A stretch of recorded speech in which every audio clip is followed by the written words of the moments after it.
여러분 안녕하세요. 화학 강사 김준희입니다. 이번 시간에는 22학년도 화학원 9월 모의평가 해설 강의 진행하도록 하겠습니다. 1번 문제부터 보시면 열출입 현상과 이에 대한 학생들의 대화라고 되어 있고요. 옳은 설명 고르라고 되어 있죠.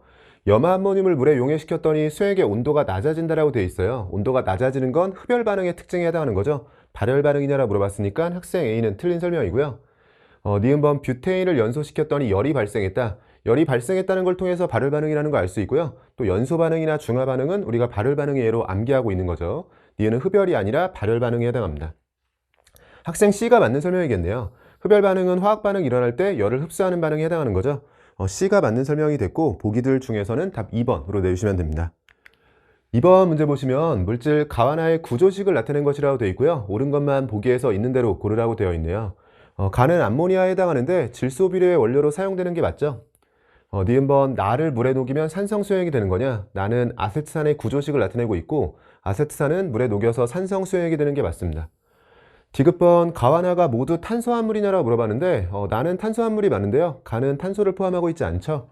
모두 탄소화물인 건 아니죠. 기억과 니은이 맞는 보기고 답 3번으로 내주시면 됩니다. 3번 문제 보시면 세 가지 분자 가부터 다의 구조식을 나타낸 것이라고 되어 있고요. 기억번에 가의 분자 모양이 정사면체형이냐라고 물어봤는데 SN4 기반의 네 원자가 동일한 지금 정사면체형이 되는 게 맞습니다. 니은은 결합각이 나와 다가 같냐라고 물어봤는데요. 지금 구조부터가 다르네요. 다는 SN2 기반의 직선형이고요. 나에서는 생략된 비공유 활성을 고려하면 SN4 기반의 구분형이 되면서 결합각은 다 쪽에서가 큰 거죠. 같지 않은 거고. 디귿번 극성 분자가 두 가지냐라고 물어봤는데 가는 정사면체형으로 무극성 분자고요. 나는 구분형으로 극성 분자가 되고 다는 직선형이긴 하지만 양쪽 원자가 다르기 때문에 직선형임에도 양쪽 원자가 다르면 극성이 되는 거죠. 극성 분자에 해당합니다. 나와 다가 극성 분자인 거니까요. 두 가지에 해당하는 게 맞고 기억과 디귿이 맞는 보기네요. 답 3번으로 내주시면 돼요. 오른쪽 4번 문제 보시면 학생 A가 가설을 세우고 수행한 탐구활동이라고 되어 있고요. 수소원자의 오비탈 에너지 준위가 기억이 커질수록 높아진다. 수소원자 조건이 주어져 있으니까 오비탈의 에너지 준위는 n값, 즉 주양자 수에만 의존하게 돼요. 가설이 옳다라고 했을 땐 주양자 수가 들어가주면 되는 거고요. 수소원자에서 주양자 수가 1부터 3인 모든 오비탈 종류와 에너지 준위를 조사한다라고 되어 있고 가에서 조사한 오비탈 에너지 준위를 비교한다. 지금 주양자 수에 따라서 오비탈 종류를 나타내고 있는데 주양자 수가 2일 때는 s오비탈과 p오비탈이죠. 니은 자리엔 s오비탈이 들어가주면 됩니다. 아래쪽에 에너지 준위를 조사했고 가설이 옳고 결론이 타당하다라고 되어 있으니까요. 기억번 자리엔 주양자 수가 들어가고 니은 자리엔 S 오비탈이 들어가주면 되네요. 보기들 중에서는 답 1번으로 내주시면 돼요. 아래쪽 5번 보시면 밀폐된 진공용기 안에 물을 넣었다라고 되어 있고요. 처음에 액체만 넣었으니까 겉으로 봤을 땐 액체가 기체로 바뀌면서 최종적으로 동적 평형 상태로 움직여 나갈 테고요. 시간에 따른 물과 수증기 양을 나타내고 있는데 동적 평형에 도달하기 전에는 겉으로 증발을 해야 되는 상황인 거니까 물의 양은 줄어들고 수증기 양은 늘어나면서 전체 분수값은 감소하는 형태가 될 겁니다. 시간이 t2일 때 기준으로 동적 평형 상태에 도달했다라고 되어 있고요. 항상 읽을 때는 t2일 때 처음으로 이렇게 처음으로를 붙여서 읽어주시는 게 좋다라고 했었어요. 그래서 t2일 때 처음으로 동적 평형 상태에 도달했다. 아래쪽을 통해서도 다시 한번 강조를 해주네요.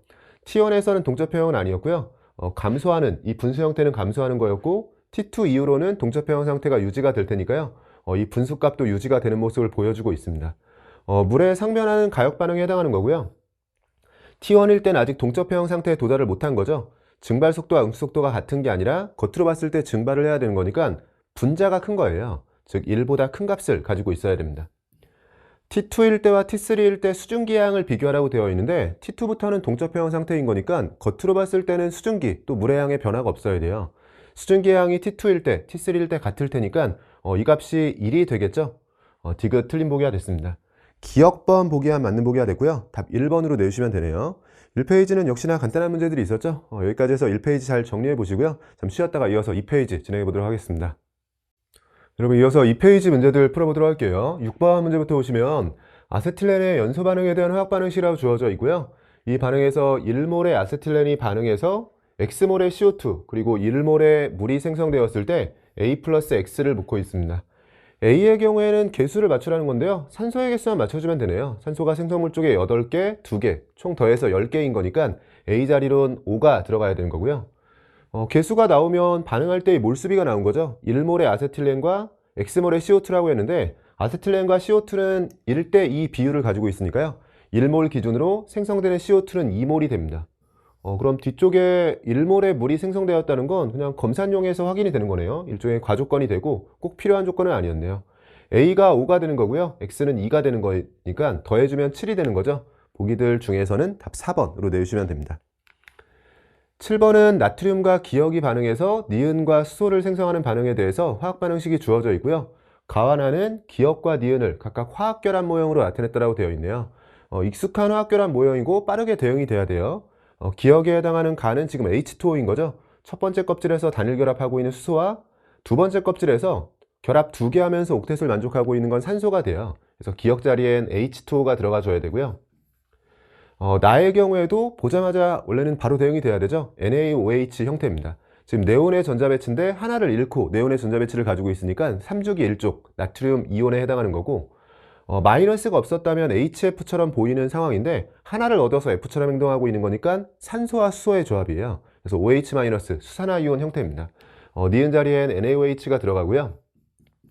묻는 것들 답변해 보면 나트륨은 고체 상태에서 전성이 있냐라고 물어봤는데 나트륨 금속이고요. 금속은 고체 상태에서 전성이나 연성이 있습니다. 기역번 맞는 보기가 되고, 기역은 공유결합 물질이다. 그렇죠. 비금속 간의 결합으로 공유결합 물질입니다. 나에서 양이온의 총 전자수와 음이온의 총 전자수가 같은 거냐? Na 플러스와 OH-에 대한 건데요. 나트륨 11번에서 하나 잃고 이온 하나당 전자가 10개인 상황이죠. OH-도 8번, 1번 9개인데 하나를 얻어서 OH- 이온 하나당 전자는 10개인 상황입니다. 정확히는 이온 하나당 전자가 10개로 같은 상황이에요. 기역, 니은, 디귿 전체가 맞는 보기네요. 보기들 중에서는 답 5번으로 내주시면 됩니다.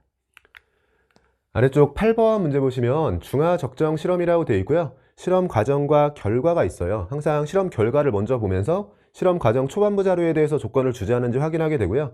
지금은 특별한 건 없고 아래쪽으로 시선이 간 김에 구하라는 거 확인하는 거죠. x 플러스 y를 구하라고 되어 있고요. 보기들을 보면서 숫자로 적혀 있으니까 x와 y를 정확히 구해야 되는 문제다. 이렇게 인지해 주시면 됩니다. 항상 용질의 수정을 맞춰가면서 정리하는 거죠. 그리고 밀리몰 단위가 기본이에요. X몰 농도 25ml라면 아세트산이 25X 밀리몰이 되는 거고요. 100ml 수액을 만든다라고 했으니까 여기에 25X 밀리몰이 들어있는 거고, 이 중에 40ml 5분의 2만 가져온 거니까 10X 밀리몰을 가져와서 실험을 하는 건데 바로 페놀프탈렌을 떨어뜨리고 적정을 시작하는 거네요. 그럼 아세트산은 10X 밀리몰이 들어간 거고요. 이걸 적정하는데 NaOH가 얼마나 들어갔나 봤더니 0.2몰 농도의 NaOH 수액을 뷰렛에 넣고 적정을 하는 건데 이때 V1을 측정했더니 아래쪽에 40ml 조건이 주어져 있네요. 0.2몰 농도의 40ml인 거니까 그대로 곱해서 쓸게요. 8mm몰에 해당하는 거고요. 그럼 X는 여기서 나온 거고, 다시 한번 마과정을 보면 0.2몰 농도 NaOH 대신에 Y몰 농도 NaOH를 가지고 적정을 반복하고 있는 거고요. 그대로 반복하고 있으니까 같은 양이 필요할 텐데 이때 들어간 부피는 16ml인 거니까 곱해주면 16Y 밀리몰이 들어간 겁니다. 그럼 여기서 이 값이 16Y라고 나오면서 X와 Y가 한 번에 나오는 거군요. X는 0.8로 계산이 되고요. Y의 경우엔 16을 넘겨주면 0.5로 계산이 됩니다. X 플러스 Y를 물었으니까 2를 더해주면 1.3이 되는 거고, 분수 형태로 표현하고 있네요. 1.3이면 10분의 13이죠. 보기들 중에서는 답 4번으로 내주시면 됩니다. 오른쪽 9번 문제 보시면 같은 주기원소 A와 B로 이루어진 이온 결합 물질 X에 대해서 물에 녹였을 때 단위 부피당 이온 모형이라고 되어 있어요. 여기서 처음에 같은 주기라는 걸 놓쳤으면 좀 돌아가는 풀이 하게 돼요. 집중해서 읽으면서 항상 집중력이 가장 높아야 될 때는 문제를 처음 읽을 때예요. 문제풀이에 필요한 조건들 표기를 하면서 나가야 됩니다. A2 플러스와 BN-에 대해서는 네온 또는 아르곤과 같은 전자 배치를 갖는다라고 되어 있고요. 이에 대한 설명으로 옳은 것 고르라고 되어 있습니다. 일단 같은 주기원소라는 게 의미가 있는 게, 우리가 양이온이 되거나 음이온이 되는 과정에서 양이온은 이전 주기 비활성 기체의 전자 배치를 갖게 되고 음이온은 같은 주기 비활성 기체의 전자 배치를 갖게 돼요. 그래서 이게 같은 주기 원소로 A와 B가 들어간다라고 했을 때요. A가 양이온이 되는 거니까 앞쪽에 금속이었을 테고 앞쪽에 A가 있었을 테고 뒤쪽에 B가 있었을 텐데 B는 전자를 얻어서 같은 주기에 있는 비활성 기체가 됐을 테고 A는 전자를 잃고 이전 주기 비활성 기체의 전자 배치를 가질 텐데 이 값이 이 원소가 지금 네온과 아르곤이라고 준 겁니다. 전자를 잃거나 얻어서 네온, 아르곤의 전자 배치를 갖게 되는 거고요. 그럼 아르곤이 속한 3주기 원소 A, B였다는 얘기죠. 그 중에서도 A2 플러스인 거니까 3주기 2족 원소에 해당하는, A의 경우에는 마그네슘에 해당하는 거고요. 이 자리가 그럼 Mg2 플러스가 들어가고, 위쪽에 단위부피당 이온 모형이라고 되어 있는데 양이온 3개당 음이온이 6개인 거니까 결합할 때 1대2로 결합하고 있는 거죠. 화학식으로는 A, B2 형태가 되고요. 전체가 중성을 이루려면 B의 경우엔 1가여야 되네요. N에 1이 들어가면서 A2 플러스 하나당 B 마이너스 2개가 들어가야 되는 거죠. 3주기에서 1가 음이온이 되는 건 17족, 3주기 17족에 해당하는 염화이온 Cl-가 들어가게 되는 상황이네요. 기억번 X의 화학식이 A2B냐라고 물어봤는데 AB2예요. 기억 틀린 보기가 됐고요. 3주기 원소에 해당합니다. 디귿번 원자 번호는 B가 A보다 큰 거죠. 정확히는 12번, 17번이네요. 디귿 맞는 보기가 됐고, 니은과 디귿이 맞는 보기고 답 5번으로 내주시면 돼요. 10번 문제 보시면 산화하는 반응 가부터 다의 화학 반응식이라고 주어져 있고요. 옳은 것 보기에서 있는 대로 고르라고 되어 있습니다. 기억번 가에서 O2가 산화제냐라고 묻고 있어요. 산화제는 자신은 환원하면서 남을 산화시키는 물질에 대한 거고, 산화수를 적어서 확인해 보면 산소 혼자 있을 때 0이고요. H2O에선 HF 플러스 1, 산소에 마이너스 2가 들어갑니다. 산화수가 감소하면서 자신은 환원했고 남을 산화시킨 산화제에 해당하는 거고, 검산 차원에서 산화되는 애를 확인해 보면요. H2가 산화수 0에서 시작해서 생성물 쪽엔 플러스 1인 거니까 산화수가 증가하면서 산화한 게 맞네요. 니은번 다에서 망간의 산화수가 감소하는 거냐? 망간의 산화수는 산소에 마이너스 1을 넣으면 플러스 7에서 시작해서 여기는 플러스 2, 혼자 있으면서 플러스 2가 되고요. 산화수가 감소하는 게 맞습니다. 환원한 거죠. 디귿번 동그라미 기억부터 리을에서 산소의 산화수 중 가장 큰 값이 플러스 1이냐라고 묻고 있네요. 산화수를 매겨보라는 거고요. 산화수는 산소에 대해서 수소에 플러스 1을 넣으면 마이너스 2가 되죠. 이 자리 마이너스 2가 되고요. 혼자 있으면서 이 자리는 0이 됩니다. O2F2에선 F의 우선순위가 있어요. 플로린에 마이너스 1을 넣으면 산소는 중성을 맞추기 위해서 플러스 1이 되고요. H2O2에서도 H에 먼저 우선순위가 있죠. 수소에 플러스 1을 넣으면 중성을 맞추기 위해서 마이너스 1이 됩니다. 산화수 중에서 가장 큰 값을 갖는 건 디귿에 들어가는 플러스 1에 해당하는 게 맞네요. 기억, 니은, 디귿 전체가 맞는 보기가 됐고요. 보기들 중에서는 답 5번으로 내주시면 됩니다. 아래쪽 11번 보시면 이 페이지 마지막 문제네요. 원자 번호가 20 이하라는 조건을 제시했고요. 발학상태 원자 X부터 Z에 대한 자료가 주어져 있어요. 각각의 전자 배치에서 S전자와 P전자 수에 대한 비율이 2분의 3으로 같다라고 되어 있는데 워낙에 자주 나오는 형태이기 때문에 우리가 암기를 하고 있죠. 이 S전자와 P전자에 대한 비율 관계는 1번부터 20번 사이의 원소들에 대해서 같은 값을 갖는 경우가 딱 두 경우밖에 없어요. 1로 같은 값을 갖거나 아니면 1.5로 같은 값을 가져야 됩니다. 그 중에 지금 1.5가 나온 거죠. 복습 차원에서 한번 언급을 해보면 1로 같아지는 게 두 개죠. OMG, 산소와 마그네슘이 있고요. 1.5로 같아지는 게 세 개입니다. 네피카 또는 네프카라고 부르면서 네온, 인, 칼슘이 있는 거예요. 지금은 2분의 3으로 같다라고 했으니까 이 셋을 얘기하고 있는 거고요. 복습 차원에서 한번 직접 전자수를 통해서 검사를 해보면 네온의 경우에는 S전자가 4개, P전자가 6개죠. 네온은 4분의 6으로 1.5가 된 거고요. 이는 3S까지 다 채우면서 S전자 6개, P전자 3P의 3개까지 채우면서 9개. 칼슘은 4S까지 다 채우면서 8개가 되고요. 3P까지 꽉 채우고 있으니까 P전자는 12개가 되면서 이 셋이 1.5로 같아지는 겁니다. 참고로 산소는 4분의 4 형태로요. S전자 4개, P전자 4개고 마그네슘은 6분의 6 형태로 S전자 6개, P전자 6개가 되면서 둘이 1로 같은 거죠. 이 두 경우를 제외하고는 S전자분의 P전자에 대한 비율 관계가 같아지는 원소가 없어요. 이 셋에 대해서 지금은 원자 번호를 줬으니까 바로 대응이 되네요. 가장 원자 번호가 큰 게 칼슘이고요. 그 다음 인이 들어가고 제일 작은 게 네온으로 대응이 됩니다. X의 원자가 전자수는 2족인 거니까 2개가 되겠죠. 기억번 맞는 보기가 됐고요.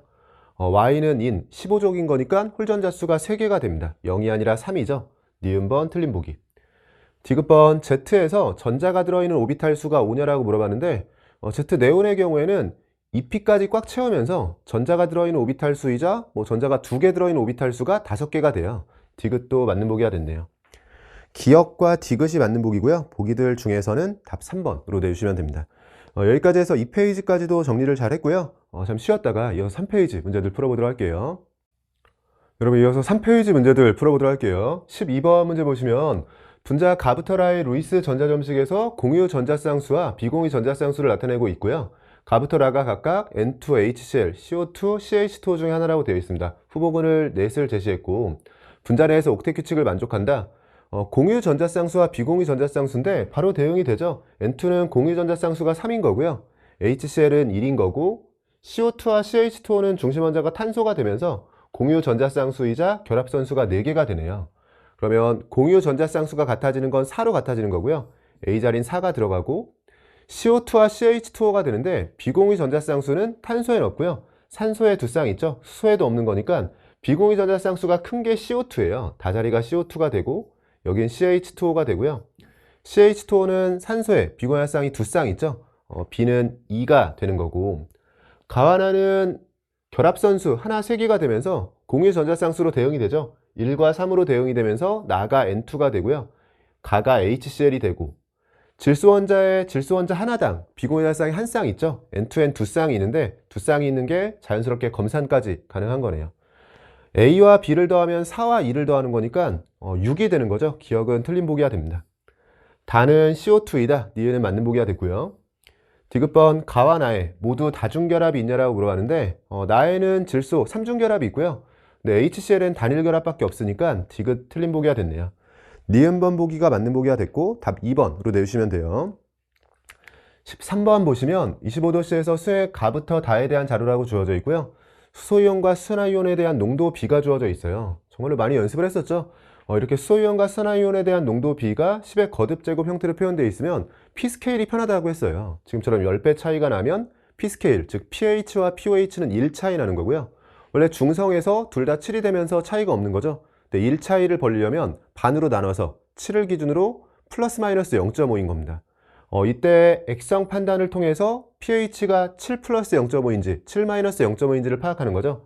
아래쪽에 간단하게 pH를 표시해 보면 지금 10배 차이 나니까 7을 기준으로 플러스 마이너스 0.5예요. 근데 그 중에 pH를 찾는데 수산화이온 농도가 큰 거니까 염기성이죠. 염기성이라면 7보다 커야 되니까 pH가 7.5고 pOH가 6.5가 되면서 지금 pH와 pOH가 1 차이 나는 상황입니다. 비슷하게 100배 차이를 보인다면 P스케일론 2 차이고요. 이걸 절반, 1에 해당하는 걸 7을 기준으로 플러스 마이너스 해주시면 됩니다. 그럼 pH나 pOH가 7 플러스 마이너스 1이고요. 지금은 수소이온 농도가 큰 거니까 산성이죠. 그럼 7 마이너스 1로 풀어서 6이 되는 거고요. 이렇게 수소이온과 수산화이온 농도 같아지는 건 중성인 거니까 그대로 pH가 7이 되죠. 우리가 pH 분석이 익숙하기 때문에 pH를 찾아내는 순간 보기들은 다 풀려있는 상황이라 보시면 돼요. 기억번 나에서 수산화이온 농도, 나에선 pOH가 8이 되고요. 수산화이온 농도는 그럼 10의 마이너스 8승이 됩니다. 10의 마이너스 8승은 10의 마이너스 7승보다 작은 거니까 기억번 맞는 보기가 되고요. 니은번 수소이온 농도가 1000배 차이가 나냐? 가와나는 pH가 1.5 차이죠.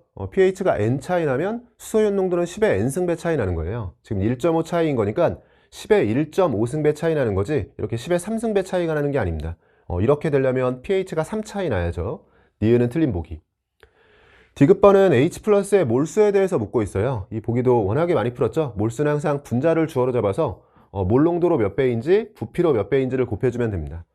나와 다는 P스케일로 보면 1 차이예요. 분자인 나가 주어고요. P스케일은 작은 쪽이 큰 거니까 나 쪽에서가 농도로는 10배입니다. 농도로 10배. 부피는 나 쪽에서가 100분의 1배. 분자를 주어로 잘 잡아서 몰 농도로 몇 배인지 부피로 몇 배인지를 표시를 잘 해주면 되고요. 곱해주면 10분의 1이 되면서 디귿번 맞는 보기가 됐네요. 기억과 디귿이 맞는 보기가 됐고 보기들 중에서는 답 4번으로 내주시면 됩니다. 14번 문제 보시면 4가지 각각의 분자에서 플루오린의 전기음성도와 나머지 구성원소의 전기음성도 차를 나타낸다라고 되어 있어요. 이에 대한 설명을 옳은 것 보기에서 있는 대로 고르라고 되어 있고 플루오린이 전기음성도가 크기 때문에요. 플루오린과 전기음성도 차이가 작으면 작을수록 전기음성도가 큰 거죠. 플루오린은 전체 원자 중에도 1등이기 때문에 이 값은 다 양수일 테고 이 값이 작은 쪽에서가 플루오린과의 차이가 작아지면서 전기음성도가 큰 값을 보이고 있는 겁니다. 기억번 X가 0.5보다 작냐라고 물어봤는데 플루오린과 지금 탄소, 산소를 비교해주면 같은 주기에 있는 거죠. 탄소, 산소, 플루오린의 형태가 되면서 탄소보단 산소가 전기음성도가 큰 거예요. 지금은 전기음성도가 클수록 플루오린과의 차이는 줄어들 테니까 산소 쪽에서가 작은 값을 가지고 있어야 됩니다. X쪽에서가 큰 거니까요. 지금 이렇게 부등호가 들어가야 되는 거고 사실 실전에서는 탄소 정도는 전기음성도를 그냥 2.5로 암기하고 있으니까요. 2.5와 4.0의 차이라고 하면서 1.5라고 생각하고 바로 부등호가 X쪽이 크다라고 하신 분도 있을 것 같아요. 자주 강조를 드렸었지만 전기음성도의 경우에는 시험 전에는 암기해 주시는 걸 추천을 드립니다. 1번부터 20번 사이의 원자들에 대해서 수치를 암기하면, 물론 이 문제도 추론형이기 때문에 탄소의 전기음성도를 몰라도 풀 수 있지만 내가 기억하고 있으면 최소한 검산용으로나 쓸 수 있죠. 지금도 이런 수치들이 사실은 익숙하신 분들이 있을 거예요. 플로린 4.0일 때 산소는 3.5니까 0.5 차이인 거고요. 이는 수소와 더불어서 전기음성도가 2.1이죠. 그래서 1.9 차이를 보이고 있는 거고, 염소는 3.0, 전체 원자 중에서도 3등이죠. 그래서 4와 3, 1 차이를 보이고 있는 겁니다. 니은번 PF3에 극성 공유결합이 있는 거냐? 서로 다른 원소 간 결합으로 극성 공유결합에 해당하죠. 무극성 결합이 되려면 같은 원소 간 결합이어야 돼요. Cl2O에서 Cl, 염소는 산소보다 전기음성도가 작기 때문에 부분적인 양전하를 띠고 있는 게 맞습니다. 정확히는 Cl과 O에 대해서 여기서 비교하라는 거죠. 이 차이가 작은 값을 보이는 게 전기음성도가 큰 거기 때문에요. 산소가 전기음성도가 크다는 걸 추론해서 풀라는 건데, 마찬가지로 이걸 보지 않아도 전체 원자 중에서 산소가 전기음성도 2등이에요. 플로린 제외하고는 가장 크다는 걸 암기하고 있으면 산소가 염소보다 당연히 크고 염소가 부분적인 양전하를 띌 거라고 바로 파악할 수 있는 거죠. 그래서 암기를 어느 정도 해주시고, 특히나 자주 나오는 것들은 암기를 부탁을 드렸었고, 나중에는 제가 원하는 건 1번부터 20번까지를 다 암기하는 거예요. 니은과 디귿이 맞는 보기가 됐고요. 보기들 중에서는 답 4번 내주시면 됩니다. 오른쪽 15번 문제 보시면 A 수액을 만드는 실험이라고 되어 있고요. A의 화학 식량을 A라고 제시했네요. 가나다 과정이 주어져 있고, 구하는 것부터 먼저 확인할게요. X를 구하는데 A를 이용해서 나타내라고 되어 있습니다. X가 처음부터 나오네요. A Xg을 모두 물에 녹여서 500ml를 만들었다라고 되어 있어요. 500ml에 Xg이 들어있었던 거고요. 가에서 만든 A 수액 100ml, 100ml면 5분의 1만 가져왔으니까 0.2Xg을 가져와서 실험을 하고 있는 거고, 여기에 0.5Xg을 모두 녹이고 물을 넣어서 500ml를 만들었다라고 되어 있네요. 그러면 0.2X, 0.5X 총 0.7Xg이 들어있는 거고요. 가에서 만든 A 수액 50ml와 나에서 만든 A 수액 200ml 혼합하고 물을 넣어서 0.2몰 농도 500ml를 만들었다. 곱해주면 100ml에 해당하는 거고요. 밀리몰 단위로 좀 계산해 볼게요. 이게 100ml이고, 그럼 100ml이 나와야 되는데요.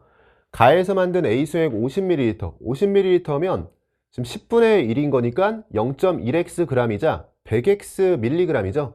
밀리그램 단위로 바꿔서 화학식량으로 나눠서 밀리몰 단위로 맞춰볼게요. 기본이 되는 단위는 밀리몰이고요. 그래서 항상 밀리몰을 제외한 것들은 단위를 붙여주고 밀리몰만 기본 단위로 하면서 단위를 붙이지 않는 게 보통 습관이 있어야 돼요. 지금 100ml이 된 건데 50ml 안에는 500ml 중에서 50ml 10분의 1인 거니까 0.1Xg이자 100X mg이 들어있고요. 나에서 만든 A 수액 200ml, 나에서 만든 거 200ml면 5분의 2, 0.4배, 700X mg에 0.4배를 해주면 280X mg이 되는 거고, 이걸 화학식량 A로 나눠주면 밀리그램을 화학식량으로 나눠서 밀리몰 단위가 되는데 그게 100인 상황입니다. 요식을 정리해주면 되는 거죠. X를 A로 나타내는 거니까 지금 380X가 100A인 거고요. 그냥 바로 X라고 정리해 볼게요. 380분의 100, 38분의 10, 그럼 19분의 5A 형태로 정리가 됩니다. 그냥 요식 정리해주면 되는 상황이네요. 보기들 중에서는 답 5번으로 내주시면 돼요. 16번 문제 보시면 바닥 상태 원자 W부터 Z에 대한 자료라고 주어져 있고요. 산소, 플로린, 나트륨, 마그네슘 중에서 고르라고 되어 있습니다. 간단하게 주기율표상에서 위치를 표현해 보면 산소와 플로린은 2주기에 있고요. 나트륨과 마그네슘은 주기를 바꿔서 3주기에 있는데, 홀전자수 자료가 먼저 주어져 있네요. 홀전자수는 2와 1이 되고 1과 0이 되는데, 부등호 3개를 줬기 때문에 바로 대응이 되네요. 지금 0, 1, 2로 들어가는 거라서요. 홀전자수가 가장 많은 건 2로 들어가는 산소가 지금 W인 거고요. 이 자리에 W 대응을 시켜주면 되고, 제일 작은 건 마그네슘이죠. 이 자리에 X로 들어가주면 됩니다. Y와 Z가 필요한데 Y와 Z는 원자 반지름으로 대응이 되네요. 원자 반지름은 왼쪽 아래로 갈수록 커지는데 Y가 큰 거니까요. 나트륨이 Y가 되고 Z 자리가 플로린으로 들어가주면 되네요. 기억번 원자과 전자가 느끼는 유액전하 X와 Y를 비교하라고 되어 있는데요. 원자과 전자가 느끼는 유액전하는 같은 주기에서 오른쪽에 있는 게 큰 거예요. 지금 X에서가 크다. 기억번 맞는 보기가 됐고, 니은번 이온 반지름, 등전자 이온의 이온 반지름은 원자 번호가 작을수록 큰 거죠. X와 W를 비교하라고 해주면 원자 번호가 작은 W에서가 큰 겁니다. 니은은 틀린 보기가 됐네요. 디귿번 1, 2차 이온화 에너지의 비율, 정말로 자주 나오는 거죠. 1, 2차 이온화 에너지 비율은 일단은 1족이 보이면 1족부터 먼저 가장 크다라고 해줘야 되고요. 두 번째는 2족, 13족, 14족 중에서 물어보면 13족이 크다. 15, 16, 17족 중에서 물어보면 16족이 크다. 강조를 많이 했어요. 지금은 YWZ의 순서냐라고 물어봤는데 1족은 급격한 증가하면서 가장 커지는 게 맞죠. 1족이 끼어 있다면 크다라고 해줘야 되고요. W와 Z의 비교인데 16족과 17족의 비교죠. 16, 17족을 비교했을 때는 16족이 큰 겁니다. 정확히는 1차는 16족이 작고요. 즉 분모는 작은데 2차는 이 자리가 예외가 되면서 16족 산소가 커지는 거죠. 분모가 작고 분자가 커지니까 전체 값이 산소가 플로린보다 커지는 건데 실전에선 이런 걸 따지기보다는 평소에 그냥 암기를 하고 있으면 돼요. 2, 13, 14에선 13이 크고 15, 16, 17 중에 비교하면 16이 크다. 잘 맞게 들어가 줬고요. 기억과 디귿이 맞는 보기가 됐고 보기들 중에선 답 3번으로 내주시면 됩니다. 벌써 3페이지의 마지막 문제네요. 17번 문제 보시면 용기 속에 들어있는 X2Y에 대한 자료라고 주어져 있고요. 용기 속 X2Y를 구성하는 원자 X와 Y에 대한 자료라고 되어 있네요. 동위원소 관련 문제고 동위원소는 양성자 수가 동일한 거니까요. 여기가 N이면 이 자리도 N인 거죠. 알게 된 건 미리 표시해 볼게요. 중성자 수는 다르고 Y에 대해서는 한 종류만 제시하고 있고요. 전자수분의 중성자수에 대한 상대값을 제시했는데 이렇게 중성의 원자에 대해서는 전자수가 그대로 그냥 양성자수예요. 이 값이 양성자수를 얘기하고 있는 거고 그러면 양성자수분의 중성자수라고 생각해주면 여기가 1이죠. 지금 4로 표현하고 있는데 실제 값으로는 1이에요. 실제 비율로는요. 그럼 5로 표현하고 있는 건 양성자수분의 중성자수가 4분의 5라는 거고요. 즉 양성자와 중성자가 4대 5라는 건데 위쪽에 주어진 자료를 보면 차이를 맞추는 형태로 자료 정리를 해야겠네요. 우리가 이렇게 비율 관계가 주어졌을 때 세 가지 실제 값에 맞게 보존하는 방식이 있다고 했어요. 하나는 값이 주어지는 거고요. 그러니까 4대 5 비율이라고 했는데 예를 들면 얘가 10이다 이런 식으로 줘버리면 4가 12가 됐으니까 3배죠. 그럼 12 대 15 이런 식으로 쓸 거잖아요. 그래서 값이 하나 주어져도 되고 아니면 차이가 주어져도 되고 합이 주어져도 된다고 했습니다. 근데 지금처럼 문자나 숫자 중에서 하나 동일한 게 있으면 차이를 맞추는 거죠. 4대 5 비율이라고 했는데 4, 5를 그대로 쓰려면 1차인데 지금은 4대 5 비율을 지키면서 둘의 차이가 2예요. 그러면 이 차이가 안 맞으니까 4를 그대로 n 플러스 1로 쓸 수 없었던 거고요. 반대로 차이를 맞춰주면 같은 숫자가 되는 거니까 지금 이 차이에 맞도록 여기를 2배 해주면 됩니다. 그래서 4분의 5를 쓰는 게 아니라 이걸 2배해서 8분의 10 형태로 써주면 4대 5 비율을 지키면서 이 차이인 거니까 그대로 가져다 쓸 수 있죠. 그럼 n 플러스 1이 8이 되고 n 플러스 3이 10이 되면서 n이 7이죠. 대응시키면 7, 7로 들어가게 되고 7, 8로 들어가면서 X는 질소인 거고 Y가 산소인 거네요. 아래쪽에 용기 속에 들어있는 X 원자수에 대해서 비율 관계, 동위원소의 비율 관계를 줬고요. 항상 동위원소는 평균을 잘 내서 계산을 좀 간결하게 해줄 필요가 있어요. 양성자수는 같은 동위원소라도 같은 값을 가지니까 평균 낼 필요가 없고요. 평균을 내는 건 중성자수에 대해 평균 내는 거고 중성자수를 평균 내는 게 결국 질량수나 분자량을 평균 내는 거랑 동일한 거죠. 중성자수에 대해서 평균을 내보면 아래쪽에서 양성자수와 중성자수 비율을 물었으니까요. 용기에 들어있는 X원자에 대해서 중성자수의 평균은 2대 3 내분점인데 가까운 쪽이 많은 거죠. 즉 많은 쪽에 가까워야 되니까 2대 3의 비율로 B쪽이 많거든요. 그럼 2대 3 비율이면서 B쪽에 가까워야 됩니다. 그럼 중성자수에 대해서 평균값을 낼 때 7.4로 들어가야지만 0.4 차이, 0.6 차이가 되면서 2대 3 내분점이면서 지금 B가 많았었죠? 요 B쪽에 가까운 값을 갖게 됩니다. 그럼 우리가 정체를 밝힌 거예요. 용기 안에 들어있는 X원자의 경우에는 평균적으로 중성자수가 7.4개짜리가 들어있는 거죠. 그러면 전체 양성자수와 중성자수, 정확한 값이 아니라 비율 관계만 물었으니까요. 상황 파악을 해보면 용기 속엔 X2Y만 들어있어요. 그러면 평균적으로 어떤 X2Y가 들어있냐라고 했을 때 양성자수의 경우에는 그대로 더해주면 되죠. 그냥 X 2개, Y 하나, 그냥 분자 하나당으로 따져주면 X 2개, Y 하나라고 했을 때 14하고 8을 더해서 양성자수는 X2Y 분자 하나당 평균적으로 22개인 거고요. 중성자수는 Y는 어차피 한 종류인데 X는 두 종류로 주어져 있었지만 평균적으로 어떤 X가 들어있는지를 찾아냈어요. 평균적으로 X원자 하나당 중성자수가 7.4개.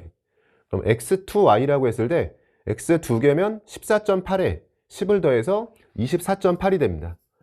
24.8 그러면 아래쪽 220과 그냥 248로 해서 약분해 줄게요. 4로 한번 약분해 주면 55가 되고요. 4로 약분해주면 62가 되고, 더 이상 약분이 안 되는 것 같죠? 55분의 62가 되고요. 보기들 중에서는 답 3번으로 내주시면 됩니다.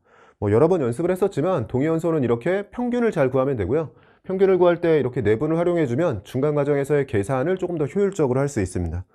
3페이지까지도 특별한 문제는 없었던 것 같은데 이번에는 좀 4페이지가 예전에도 그랬으면 좀 까다롭게 출제가 돼서 3페이지까지 편하게 오신 분들도 4페이지에서 좀 시간 허비를 하셨을 것 같아요. 여기까지 해서 일단 3페이지 정리했고요. 4페이지에 세 문항 남아있는데 잠시 쉬었다가 이어서 4페이지 풀어보도록 하겠습니다. 여러분, 이어서 4페이지에 남아있는 세 문항 풀어보도록 할게요. 18번 문제 보시면 원소 x와 y로 이루어진 분자 가부터 다해서 구성원소의 질량비를 나타낸 것이라고 되어 있고요. T도씨 1A템에서 기체 1g의 부피비가 제시되어 있네요. 온도와 압력이 고정되어 있을 때 부피는 분자수에 비례하는 거니까 1g당 부피비라면 1g당 분자수 비가 주어진 거고요. 1g당 분자수, 즉 단위 질량당 분자수는 분자량에 반비례하는 거죠. 가와 나에 대해서 분자수가 15대 20이라면 분자량이 22대 15라고 주어진 겁니다. 아래쪽에 표현해 볼게요. 가의 분자량을 22라고 했을 때 나의 분자량은 15라고 제시하고 있는 거고, 추가로 가부터 다에 대해서 분자당 구성원자 수가 5 이하라는 조건을 제시했고요. 5원자 이하 조건, 그리고 원자량 조건도 있네요. 원자량은 y와 x 중에서 y가 크다라고 주어져 있습니다. 문제풀이 경험이 많으신 분들은 여기까지 오면 이 문제가 조금 귀찮아질 가능성을 열어두고 푸셨을 거예요. 아래쪽에 표 형태로 분자 가나다에 대해서 자료가 제시되어 있는데 이 자료로는 가나다에 대해서 1대1 대응이 어렵기 때문에 지금 분자량 자료, 원자량 자료, 그리고 분자당 구성원자 수가 5 이하라는 자료까지 함께 주어진 상황입니다. 이런 자료들을 이용해서 모순이 되는 것들을 배제하고 주어진 상황을 만족하는 한 가지 조합을 찾으라는 거죠. 아래쪽에 표의 형태로 x의 질량분의 y의 질량이 주어져 있는데 x의 질량은 x 원자수, y의 질량은 y 원자수와 비례관계에 있는 거죠. 그래서 이 자료 많이 주어졌었는데 x 원자수분의 y 원자수 형태로 바꿔서 해석을 해주면 되고요. x 원자수분의 y 원자수도 비율 관계는 동일하죠. 1대 2대 3을 만족하고 있는 겁니다. 즉 x 원자수를 고정했을 때 y 원자수가 1대 2대 3의 비율을 만족하는 조합들 중에서 분자량 조건, 원자량 조건, 그리고 구성 원자수에 대한 조건을 만족하는 걸 찾는 거고요. 실전이었다면 가장 간단한 경우부터 시작을 해서 주어진 조건을 만족하는 조합을 찾아 나가겠죠. 가부터 먼저 대응을 시키면서 1대 2대 3 조건을 만족하는 것들 찾아보면 일단 2원자에서 시작을 해볼게요. 2원자에서 시작해서 3원자, 4원자 이렇게 숫자를 늘려가면서 조건을 만족하는 걸 찾아주면 되고, 근데 가가 2원자로 xy라고 했을 때는 일단 이 분자량 조건의 모순이네요. 얘가 xy라고 했을 땐 가보다 나가 분자량이 작아야 되는데 xy보다 작은 분자량을 갖는 조합을 찾을 수가 없죠. 그래서 가가 2원자일 땐 탈락이고요. 가가 3원자라고 했을 때는 xy2 그리고 x2y가 되는데요. 만약에 xy2라고 했을 때는 오른쪽으로 넘어오면서 여기는 xy4, 여기는 xy6의 형태로 들어가게 되는데 그럼 여기서 탈락이네요. 5원자 이하 조건을 만족할 수가 없습니다. 그러면 xy2가 아니라 3원자 중에서 x2y를 고려하게 되고요. 여기를 x2y로 넣게 되면 x원자 수를 고정했을 때 y원자 수가 1대 2대 3인 거니까요. x2로 넣은 상태에서 1대 2대 3 비율을 지키면서 이렇게 들어가게 되고요. 이번엔 5원자 이하 조건은 만족하고 있는데 다시 한번 분자량 조건의 모순이 되고, 대신 지금은 분자량 조건을 만족할 수 있도록요. 이 비율은 그대로 지키면서 x2y2를 xy로 바꿔줄 수 있네요. 그럼 여기까지는 한 번 더 고려를 하게 되고요. 이렇게 해주면 이제 분자량이 가에서가 더 큰 값을 갖는다는 걸 만족하게 됐고, 남아있는 원자량 조건만 확인해주면 되겠네요. 원자량은 분자식으로 비교했을 때 둘이 x 하나 차이인데 분자량으로 7 차이가 나고 있으니까 x의 원자량을 7로 쓸 수 있고요. 여기에 표시해 볼게요. x의 원자량을 7이라고 했을 때 더해서 15인 거니까 y의 원자량이 8이 되면서 주어진 조건을 만족하는 조합이 이렇게 구해지게 됩니다. 만약에 3원자에서도 안 됐다면 4원자, 5원자 이렇게 나갈 생각이었는데요. 3원자에서 주어진 조건을 만족하는 조합을 찾았고 원자량까지 다 구한 상태가 되기 때문에 문제가 풀려있는 상황이네요. x의 원자량분의 y 원자량이 3분의 4냐라고 물어봤는데 x가 7일 때 y가 8인 거니까 7분의 8이 되죠. 기억번 틀린 보기가 되고요. 나의 분자식은 xy에 해당하는 게 맞습니다. 니은번 맞는 보기. 디귿번은 가와 다에 대해서 분자량비를 물었는데 x2, y3의 경우에는 x 2개, y 3개를 고려하면 14와 24를 더해줘야 되죠. 분자량은 38이 되고요. 가와 다의 분자량비는 그러면 22대 38이 되는 거죠. 11이 아닙니다. 디귿도 틀린 보기가 됐네요. 니은번 보기와 맞는 보기고요. 보기들 중에서는 답 2번으로 내주시면 됩니다. 아래쪽 19번 문제 보시면 중화 반응에 대한 실험이라고 되어 있고 처음부터 경우의 수를 줬네요. A와 B에 대해서 각각 0.25몰 농도 HY, 0.75몰 농도 H2Z 중에 하나라고 되어 있고요. 0.25몰 농도와 0.75몰 농도가 3배 차이로 주어졌죠. 농도는 하나가 주어지면 큰 의미가 없는데 이렇게 둘 이상 주어졌을 때는 관계도 봐야 됩니다. 둘이 농도가 3배라는 거 인지를 한 상태에서 A와 B는 각각 1가산, 2가산 중에 골라야 되고요. 모두 이온화 조건은 그냥 넘기면 되고 실험 과정이 가나다로 이어지네요. 처음에 A 몰농도 XOH2 10ml, 2가 염기에서 시작을 했고요. 여기에 A, 지금 둘이 산이었죠. 그러니까 염기에 산을 넣으면서 바로 중화 반응을 시키는 거네요. A를 Vml 첨가해서 혼합 용액 2를 만들었고요. 이어지는 실험이네요. 추가로 B 4Vml. 앞에서 A와 B가 산, 1가산과 2가산 대응을 시켜야 되는데요. 하나의 산을 먼저 넣고 부피를 바꿔서 두 번째 산까지 집어넣은 겁니다. 이렇게 혼합용액 2를 만들었고요. 여기서 끝이 아니네요. 다시 한번 A몰 농도 XOH2 10ml인 거니까 위쪽과 동일하게 시작을 했는데 A를 4V, B를 V만큼 넣었으니까 처음 만들었던 용액 2와 비교했을 때는요. A와 B의 부피를 바꾼 겁니다. A가 V가 아니라 4Vml가 됐고요. 이번엔 B를 Vml로 줄여서 최종적으로 용액 3을 만들었네요. 그럼 염기에 산을 집어넣는 실험인데 일단 A만 넣어서 용액 1이 있었고요. A와 B 둘 다 집어넣은 용액 2가 있고 A와 B의 부피를 바꿔서 집어넣은 용액 3까지 들어가는 상황이에요. 아래쪽 실험 결과를 보면 2에 존재하는 모든 이온의 몰비에 대해서 3대 4대 5 조건을 제시했고요. 양이온 몰농도 합에 대해서 28분의 15라는 조건도 제시했고 구하는 값은 V와 A의 합을 구하라고 되어 있습니다. 상당히 복잡한데 기본적으로 첫 시작은 모든 이온의 몰비에서 시작을 해야 될 것 같고요. 이때 모든 이온이라고 되어 있는데 상황 파악이 잘 되어 있으면 용액 2의 경우에는 염기에 산을 두 종류 넣은 상황에서 용액 2가 나온 거예요. 그러면 최소한 구경꾼만 해도 지금 X2 플러스와 위쪽에 Y-Z2-에 해당하는 구경꾼만 들어가도 세 종류인데 지금 모든 이온이 세 종류인 거니까 여기서 2번 용액이 중성이란 조건을 준 거예요. 모든 이온의 몰비가 네 종류가 아니라 세 종류인 거니까요. 2의 경우엔 중성 조건까지 제시한 거고 모든 이온의 몰비가 주어졌을 때 기본적인 풀이 방식은 전하균형이죠. 그래서 전하균형을 활용해서 이온표를 통해서 정석적으로 풀어보셔도 되고요. 또는 몰비가 주어졌는데 처음에 농도가 3배 차이 나고 부피도 4배, 그러니까 농도도 그렇고 부피도 비율 관계를 줬다는 걸 이용하면 우리가 몰농도의 부피를 곱하면 몰수가 나오잖아요. 그렇게 몰농도와 부피를 이용해서 3대 4대 5 조건을 만족하는 걸 찾아가면서 문제에 접근하셔도 됩니다. 둘 다 괜찮은 풀이일 것 같고요. 복습 차원에서 저는 둘 다로 그럼 풀어보도록 할게요. 만약에 농도에 초점을 맞춰서 이온표를 통해서 전하균형을 먼저 접근하는 게 아니라 농도를 가지고 접근한다고 했을 때는 농도가 3배 차이, 부피가 4배 차이예요. 그럼 만약에 고농도인 이 이가산이 부피까지도 4배가 되면서 부피도 더 많이 들어갔다면 농도로 3배, 부피로 4배인 거니까 몰수로는 12배가 됩니다. 근데 아래쪽 조합 중에서 12배가 되는 조합이 없으니까 주어진 상황에서 A 자리에 고농도인 0.75몰 농도 H2Z, 즉 고농도가 부피 많은 쪽으로 들어가는 게 아니라 고농도가 부피가 적은 쪽으로 들어가야 돼요. 농도도 3배인데 부피도 4배라면 여기 12배가 되니까 모순이다. 그래서 바로 A와 B를 대응시킬 수 있고요. 그럼 A의 경우에는 0.75몰 농도 H2Z로 대응이 되고요. 자연스럽게 B의 경우에는 0.25몰 농도 HY로 대응이 됩니다.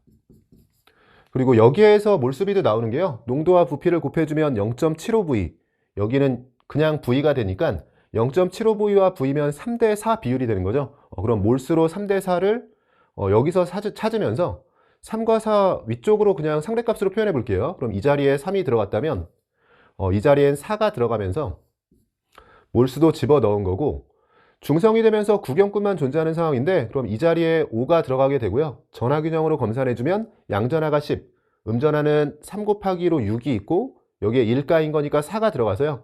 양전하 10을 음전하 10으로 만족하고 있는 거죠. 그럼 부피와 몰수와 관계가 나왔으니까요. 용액 3도 정리가 되는 상황이에요. 똑같이 10ml에는 5가 들어가야 되고요. A에는 이가산인데 Vml당 3이었어요. 4V라면 부피가 4배인 거니까 몰수도 4배, 12로 들어가게 되고 B는 4V에 4였는데 부피가 4분의 1로 줄었으니까 V에는 1이 들어가게 됩니다. 그러면 몰수의 상대값으로 부피와 함께 정리를 했고요. 아래쪽에서 몰농도 합이 이제 주어져 있죠. 이 자료를 마지막으로 써주면 될 것 같은데, 몰농도가 주어졌을 때는 항상 부피를 보면서 부피가 명확하다면 몰농도와 부피를 곱해서 몰수적으로 넘어가야 되고, 지금처럼 부피에 미지수가 들어가면서 부피가 명확하지 않다면 몰수를 먼저 구해서 몰수를 몰농도로 나눠주면 그 값이 부피에 대한 비율 관계가 나오잖아요. 지금도 이미 몰수는 다 찾았으니까 1번과 3번에 들어있는 양이온 몰수를 몰농도의 비율 15대 28로 나눠주면서 1과 3에 대한 부피비를 찾아주면 될 것 같습니다. 그러면 1과 3에 대해서요. 양이온 몰수의 경우에는 용액 1은 이렇게 둘만 섞은 거예요. 이가산, 이가염기인 건데 염기 쪽이 많은 거니까 염기성이 되고요. 염기에 산이 들어온다라고 했을 때 양이온만 놓고 보면 일가가 들어오는 거니까 처음 가지고 있던 양이온 수가 유지가 되죠. 또는 염기가 과량일 때는 이 과량의 구경꾼은 유지가 되는 거니까 X2 플러스가 5만큼 유지된다고 생각하셔도 됩니다. 그래서 1에서 양이온 수는 5를 기준으로 쓸 수가 있고, 3에서 양이온 수는 염기는 5에 산이 12하고 1이 들어가는데 이미 A부터가 이가인 거니까요. 이 둘만 해도 이미 산성으로 넘어온 거예요. 그러면 산에 염기가 들어왔다고 생각할 수 있고, 양이온을 관찰하고 있는데 이가 양이온이 들어오는 거니까 원래 산이 가지고 있던 양이온 수를 기준으로 해서 이가 양이온, 지금 5만큼 들어왔으니까 5만큼 빼주면 됩니다.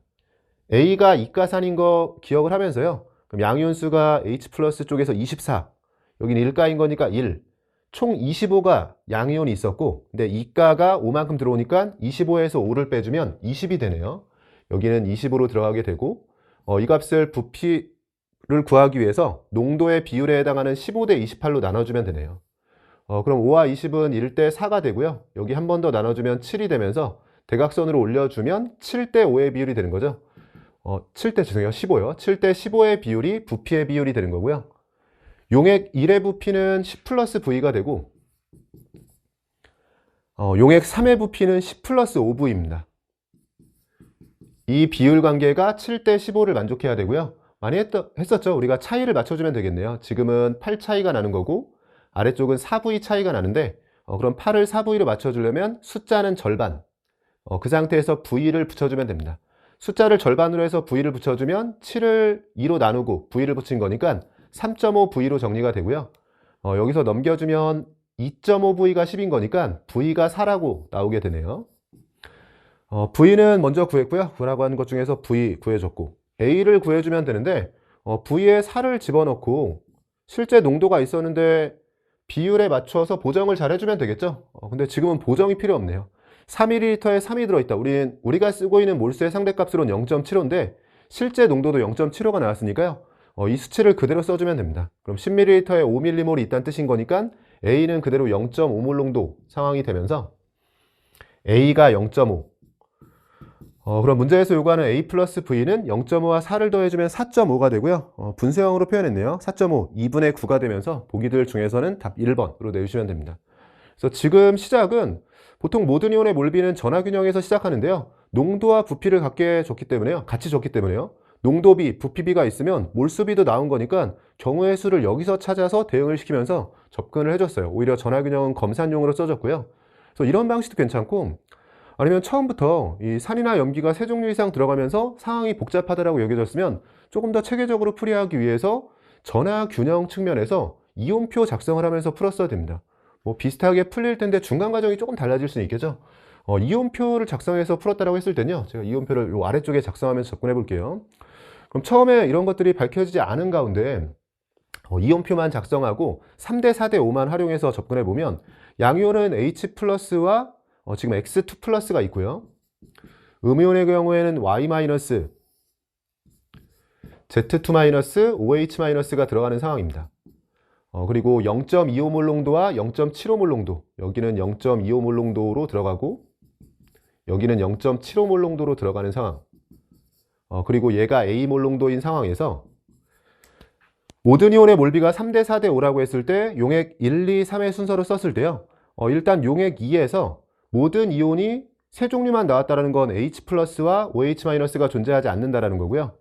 H 플러스와 OH 마이너스가 존재하지 않는 가운데 세 개를 가지고 전하균형을 만족해야 되는데 우리가 많이 했어요. 이렇게 이가와 일가가 섞여 있을 때는 전하량이 다른 거에 집중을 해야 돼요. 지금은 이가 두 개, 일가 하나인 거니까 요 일가를 찾아야 되고요. 요 일가짜리는 전하에 기여할 때 절반만 기여하니까 2분의 1배에서 반반 나눠서 전하 균형이 맞는 조합을 찾아야 됩니다. 근데 2분의 1배 한다라고 했을 때 이런 홀수들은 점호가 생기면서 소수점이 생기면서 전하 균형을 맞출 수가 없죠. 이게 1가여도 이게 1가여도 안 됩니다. 그래서 무조건 이 4에 해당하는 애가 1가로 들어가서 이거 절반해주면 2가 되니까요. 2와 3을 조합해서 5가 되면서 전하 균형을 맞출 수 있는 거죠. 즉 4가 1가 자리에 들어가야 되고 옆에 3이 같은 부호로 들어가면서 나머지 부호가 5가 돼야 돼요. 그럼 여기 대응을 시킬 때 1가 자리가 무조건 4로 들어가야 되고요. 그 다음에 같은 부호로 3이 들어가면서 그러면 이 자리에 5가 들어가면 검산이 되네요. 양전하 10에 음전하 10이 되면서 주어진 조건을 만족한다는 걸 알게 됩니다.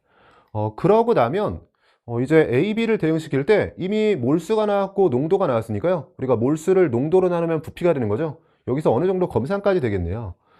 위쪽 지우고 한번 보면요.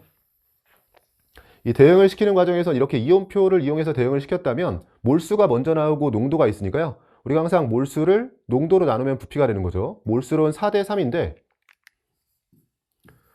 농도는 1대 3인 거니까요. 1대 3으로 나눠주게 되면 약분되면서 4대 1의 비율이 나오네요. 그럼 부피가 4대 1이라는 건데 A와 B에 대해서 부피는 4V, V가 되면서 B 쪽이 부피가 4배인 거죠. 이 자리가 B가 되고 이 자리가 A가 되고요.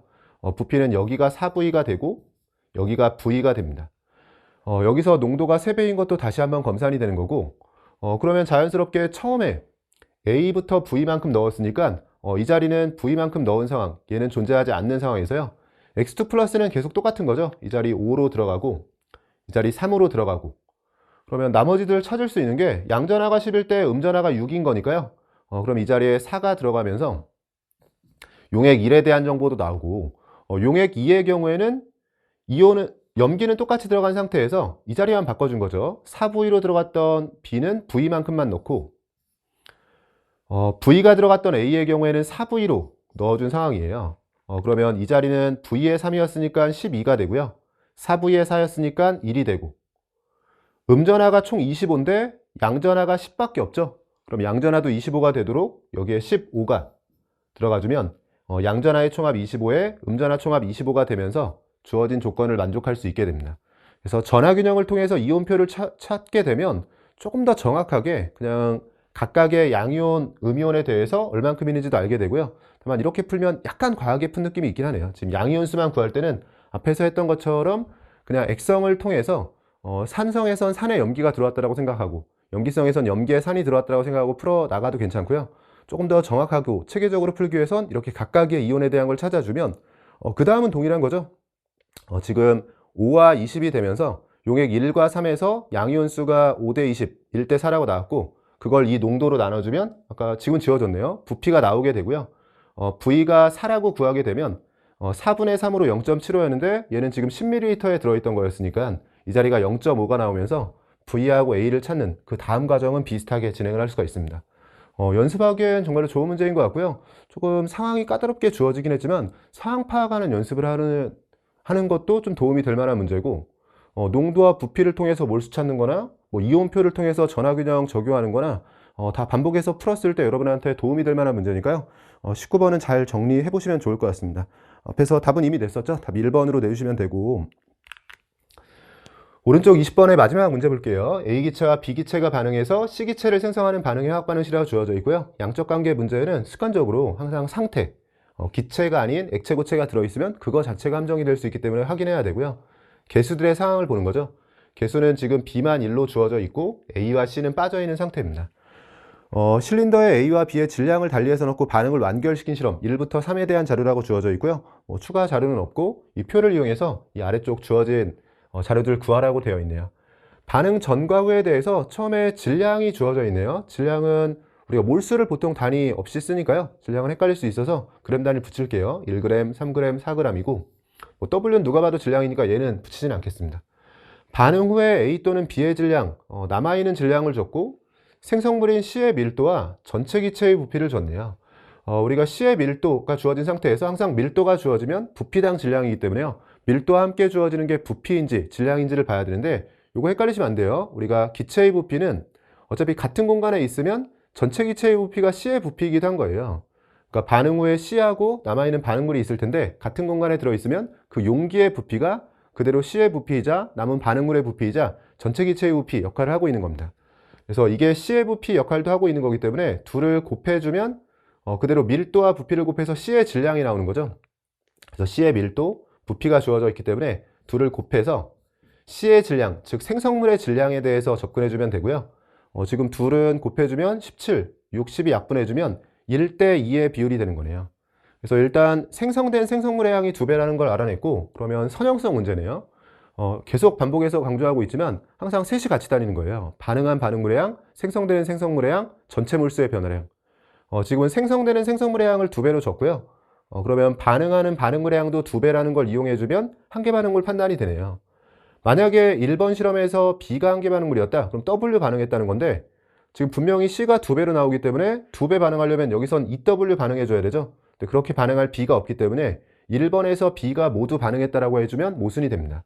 그럼 1번 실험은 A가 모두 반응한 거고요. 그럼 A가 1g 반응했다라고 쓰게 되면 2번 실험은 그거의 2배이기 때문에 2g 반응해야 돼요. 그럼 자연스럽게 A가 남게 되고 A가 남았다는 건 B가 모두 반응했다는 거죠. 그럼 2번 실험에서 B가 W만큼 반응했다는 얘기고 그러면 1번 실험은 그거의 절반 0.5W 반응했다는 얘기고요. 여기서 누가 남는지 그리고 W의 정체까지 나오는군요. 지금 1번 실험에선 그럼 B가 남는 상황인데요. 그리고 2번 실험은 A가 남는 상황인데 이때 B가 얼마나 남냐? 0.5W가 남는데 그게 5분의 4g 여기 1g이죠. 0.8g이에요. 0.5W가 0.8g인 거니까 W는 1.6이 됩니다. 그래서 지금 이 자리가 사실은 1.6g에서 0.8g 반응했다. 이런 식으로 들어갈 수 있는 자리고요. W가 1.6g이라는 걸 찾았고 그러면 이 자리도 W에 1.6을 대입해주면 그냥 아래쪽에 쓸게요. 3.6g 상황이 되는 거고요. 그럼 3번 실험까지 대응을 시킬 수 있네요. 우리가 W를 찾으면서 반응할 때의 질량비는 나온 거죠. A하고 B만 놓고 봤을 땐 5대 4의 비율로 반응하는 거니까 만약에 4g 다 반응했다면 그거의 0.8배, 3.2g 반응하는 상황인 거니까요. 3번 실험에서는 A가 한계 반응물로 4g 반응한 거고 B는 3.2g 반응하는 게 되고 그럼 0.4g 남는 거니까 이거랑 비교하기 위해서 0.4g이자 5분의 2g에 해당하는 B가 남는 상황으로 해석을 해주면 됩니다. 그러면 주어진 상황들 정리하면서 일단 W까지는 구해놓은 상황이고요. 그러면 1번, 2번, 3번 실험을 놓고 봤을 때 1번에 비해서 2번으로 가면서 2배 반응이었고요. 2번에 비해서 3번으로 가면서 다시 2배 반응이네요. 지금 반응한 반응물의 양이 2배죠. 그럼 X부터 찾아놓고 시작할게요. 생성되는 생성물의 양도 2배여야 돼요. 지금 이렇게 2배 차이 나는 거 17 약분하고 2배 차이 났듯이 이렇게도 지금 약분할 거 약분하고 2배 차이가 나야 됩니다. 2배 차이 나도록 해주려면 17은 약분이 될 테니까요. 12가 있으면 24가 있으면 되겠죠. X자리는 24로 대응이 됩니다. 구하라는 게 많으니까 적어가면서 정리해 볼게요. X자리는 24가 되고요. 이제 C, 개수를 찾아야 되고 BC의 분자량 B가 필요한 거네요. 개수를 찾기 위해서는 반응할 때의 몰수비에 대한 자료가 필요한데 지금 몰수와 관련된 자료는 전체 기체의 부피가 있네요. 질량이 있고 근데 질량은 바로 몰수와 연계되는 게 아니지만 전체 기체의 부피는 당연히 반응 후 전체 분자수에 대해서 자료를 준 거고요. 전체 분자수는 지금 1번, 2번, 3번에 대해서 우리가 알고 있는 게 C의 경우에는요. 오른쪽에 C를 써볼게요. C의 경우에는 1번, 2번, 3번으로 가면서 계속해서 2배 반응인 거니까 1번에서 만약에 N만큼 나왔다면 여기는 2N만큼 나오고 여기는 4N만큼 생성이 되는 상황이에요. 그래서 1대 2대 4의 비율로 나오고 있는 거고요. 반응 후 C만 있는 게 아니라 남아있는 반응물이 있고 이걸 합해서 여기에 분자수와 대응을 시켜야 되는데 이런 계산 우리가 많이 했죠. 결국 연립을 하는 건데 뭐 복잡하게 미지수를 통해서 연립하기보다는 둘을 자료를 통일해 주면서 그냥 소거해 주는 방식을 택해주면 되고요. 1번과 3번 자료로 시작을 해야 될 것 같아요. 지금 여기도 B, 여기도 B인 거니까 B와 A가 아니라 B로 통일해서 1번, 3번 자료에서 B를 없애거나 C를 없애주면 될 것 같고요. 저는 1번과 3번을 비교해주면 B의 질량이 0.8g과 0.4g으로 2배 차이가 나는 상황인 거니까요. 3번을 2배에서 위로 빼줄게요. 3번을 2배 해주면 지금 0.8g이 되면서 얘랑 얘랑은 소거가 되고요. 3번을 2배에서 빼준 거예요. 3번을 2배에서 빼주면 부피로는 34에서 6을 빼는 거니까 28. 3번을 2배에서 빼주면 C는 8n에서 n을 빼주는 거니까 7n이 나오게 됩니다. 그러면 7n이 28인 상황이죠. B를 없애줬고 2배에서 빼줬다. 7n이 28인 상황. 그러면 n값이 4가 되면서 지금 n만큼 나왔다라고 했는데 사실은 이게 4만큼 나온 상황이고요. 여기는 8만큼 나온 상황, 여기는 16만큼 나온 상황이고, 그러면 이쪽도 정리가 되는 게 4만큼 나온 상황에서 전체 기체의 부피이자 분자수가 6이 되려면 B가 2만큼 있어야 되고요. 여긴 검산이 되겠네요. 0.8g이 2라면 0.4g 절반인 거니까 1이 될 텐데 이 1과 여기에 16을 더해주면 더해서 17이 됩니다. 이 8도 이제 해석을 해주면요. C는 8인데 전체 분자수가 12가 되려면 4가 더 필요하죠. 4가 여기에 들어가면서 A와 B에 대해서는 이제 질량과 분자수도 대응을 시킬 수 있는 상황이 됐고요. 위쪽에 1번 자료에 대응을 시킬게요. 1, 2, 3 중에서 어디에 대응을 시켜도 답은 동일하게 나오는데 지금 1번 자료에 정리해보면 1g에 해당하는 게 A로 볼 때 몰수로 4예요. 그러면 A의 경우에는 4에서 4 반응했다고 할 수 있고요. 반응한 게 중요하죠. B는 0.4g이 1인 거니까 0.4g이 1. 그럼 1.6g이면 B가 4가 됩니다. 4에서 얘는 2만큼 반응하는 상황이 되죠. 그러면 A가 4 반응할 때 B가 2 반응했고 그때 C의 경우에는 4가 생성이 된 거니까요. 우리가 쓰고 있는 몰수의 상대값으로 반응할 때의 비율을 구해주면 2대 1대 2 비율이 되네요. 개수를 그럼 찾았죠. 2대 1대 2의 비율이 되면서 구하라고 한 것 중에서 C는 2로 들어가게 되고요. 마지막 B와 C의 분자량비가 필요한 건데요. B는 몰수와 질량이 연계가 되어 있으니까 C만 이 몰수를 질량으로 바꿔주면 될 것 같아요. 질량은 질량 보존을 활용해서 A가 1g, B가 0.8g 반응했다면 생성되는 C는 1.8g이어야 됩니다. 이 3몰에 해당하는 C가 1.8g이고요. 그럼 분자량비는 같은 몰수에 들어있는 또는 같은 분자수에 들어있는 질량을 비교하면 되니까 C가 3몰 기준으로 1.8, B는 3몰 기준으로 1.6g이에요. 1.6g과 1.8g이면 16대 18, 8대 9가 되는 거죠. 이 8대 9가 B와 C의 분자량 B가 됩니다. 그러면 B분의 C는 그대로 8분의 9라고 써줄게요. 요식을 정리해주면 될 것 같고요.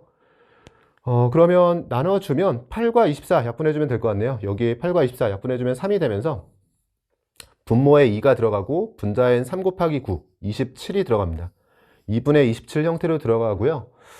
상당히 4페이지 문제들, 2분의 27이면 보기들 중에서는 답 4번으로 내주시면 되고 4페이지에 19번도 그렇고 20번도 그렇고 이 중화반응과 양적관계 문항이 앞쪽에 1, 2, 3페이지는 좀 편하게 넘어올 수 있었는데 마지막 두 문제가 좀 까다롭게 출제가 되었던 것 같습니다.